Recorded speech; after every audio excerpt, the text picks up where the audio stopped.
Alright, well I'm back on the Malibu, and thought I'd just do a quick run around and show you kind of stuff I ran into. That's basically the evaporator, and when I pulled this thing out, I didn't want to video it because it's really hard to get some of the bolts to pull it out. You can see it was about plugged off. I'll swing around here. That was some of the stuff that fell out of it. See down on the frame, the floor. This thing was packed clear full, which just kind of explains some of the reason why it was a push and air, because the way this thing works is it pushes, the way I'm looking at it anyway, how this lower motor goes in. There's only one way for that air to get out of there, and that's to go through that, I think. I said I may be looking at it wrong, but that's kind of what it looks like, because there's only really one hole for the discharge of that blower motor, and that's down there. And then your door there, I guess, switches it back and forth from the heat to cold part, like bypasses. I really, to be honest with you, I'm not really sure. But either way, I did pull this side of the box off. I need to clean it up a little bit more. You can see there was oil in the bottom. It was leaking. So the reason I don't have it back together is because there is I only got part of it.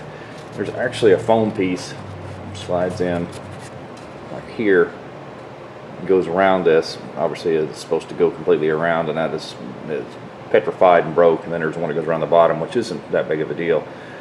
I haven't looked really hard, but I'm not finding these. So there's going to be a big gap in there, and this has to be sealed off. So what I did was I bought a bunch of this different foam stuff that you would use, different sizes, around a water pipe and stuff. And I'm just going to cut, make, and glue and get that together. So anyway, I kind of want to give you an update of what's going on. And I started on this the other day. I've had to work a few days, so I'm not really getting as far as I wanted to. That's kind of how it works, though. Always got things going. So anyway, that's what's going on. I need to get some silicone or something to seal between the boxes and in the firewall, and then I'm going to get that foam put in there, and then I'll put this thing back together. Like I said, some of the bolts are really hard to get to. It took me forever to get the one back there by the bottom. It'd be really hard to do with the inner fender and the fender on. That's why I wanted to do this before I start putting everything back together. So with that said, today's project, and I'll get to that, I may set up and show you part of it once I get to a certain point, is I want to see if I can get my buddy over here to help me. He doesn't prefer to be on camera, so probably won't video it, but I'm going to go ahead and pull these windows back out of this door. And there's a couple of reasons why, but what I have decided, I'm going to put you on a tripod real quick, and I'll get into it a little bit more. There's always things, sorry, I'm going to swing you around, that you run into working on these older cars, and you may or may not be able to see this real good, but I want it. These are always a problem with any of the, now GM seems to be the worst at it, but these heavier doors seem to be the worst, and you may or may not be able to see this, but I bet you can hear it. That's the pins are gone and bushings and stuff. I cannot close the door hard enough with the glass in there, because the glass is just sitting in there. I showed you this on another video. It's literally leaning on the steel part of the door.